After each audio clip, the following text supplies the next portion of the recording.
choisissez Podange, le savon de l'élégance. Podange, en vente partout.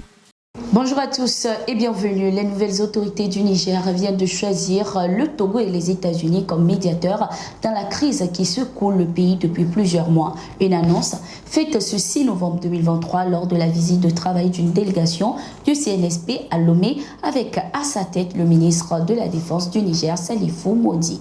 Le Togo et les États-Unis seront ainsi garants du désengagement des troupes françaises du pays. Ayant eu à discuter avec le chef d'État togolais lors de cette visite, la délégation nigérienne a salué la disponibilité et le soutien du Togo pour la recherche des solutions à la situation au Niger.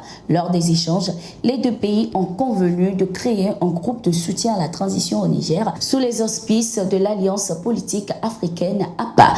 Ma délégation et moi-même avons été reçus en audience par son Excellence, Monsieur le Président Faure Gnassingbé, président de la République du Togo.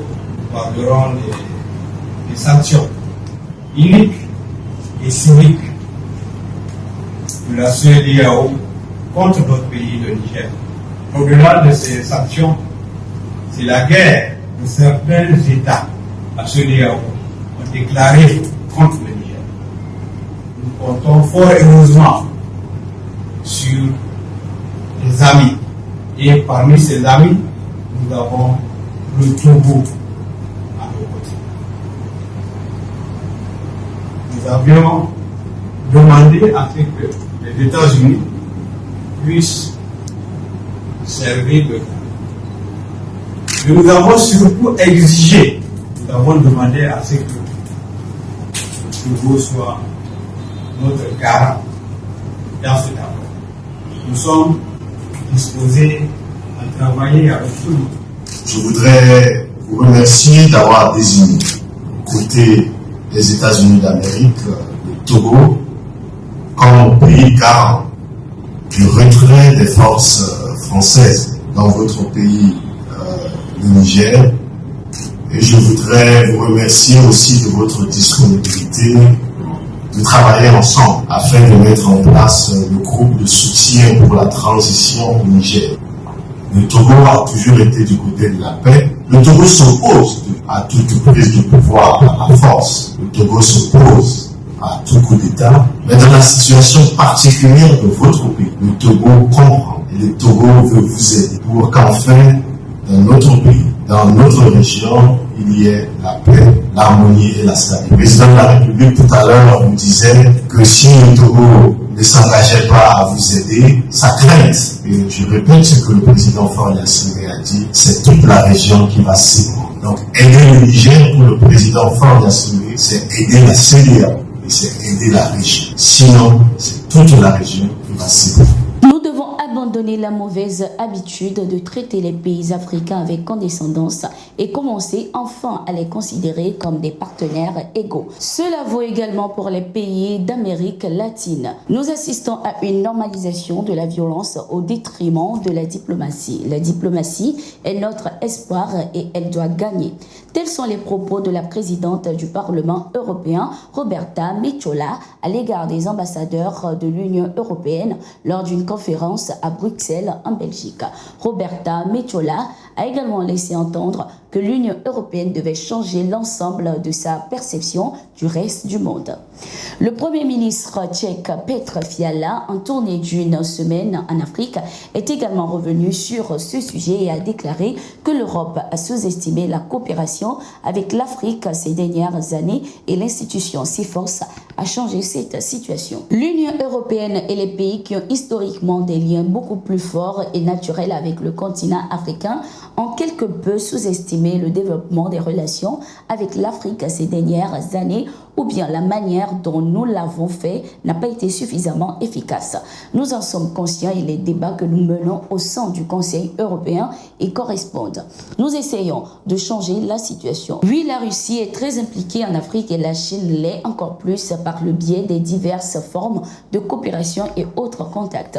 L'Europe ne doit pas rester à l'écart. Nous devons rectifier ce que nous avons négligé, a-t-il indiqué.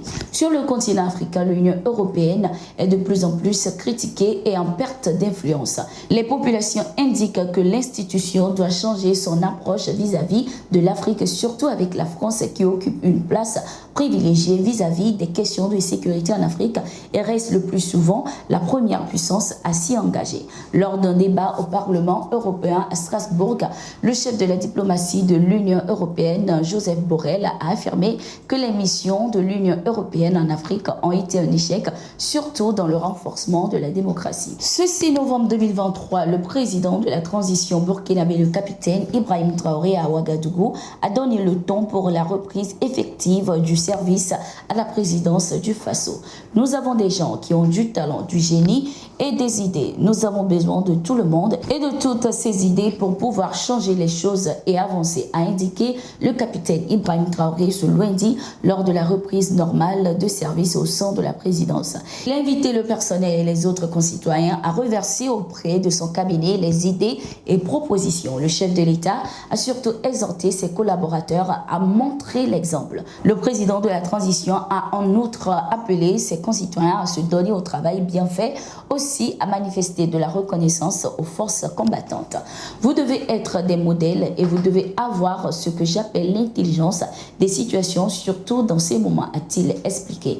Il a enfin demandé personnellement à ses collaborateurs de promouvoir la consommation locale au Burkina Faso. Toujours avec le Burkina Faso, les forces combattantes ont neutralisé ce 6 novembre 2023 plusieurs terroristes et récupéré du matériel dans des opérations au nord, au centre-nord et à l'est du pays. Les volontaires pour la défense de la patrie de Bogandé ont mené une offensive contre les groupes terroristes dans le village de Tipoli, localité située à une vingtaine de kilomètres de Bogandé.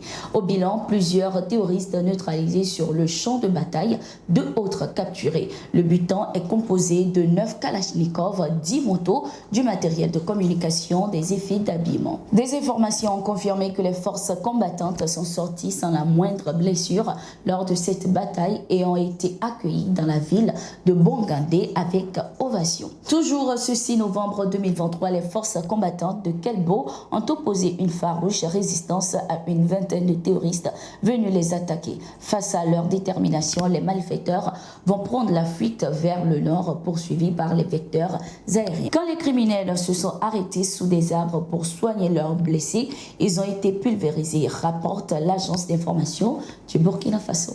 Nous voilà arrivés à la fin de ce numéro de Gatingo. Merci d'être resté avec nous. Nous sommes en continu sur nos différentes plateformes.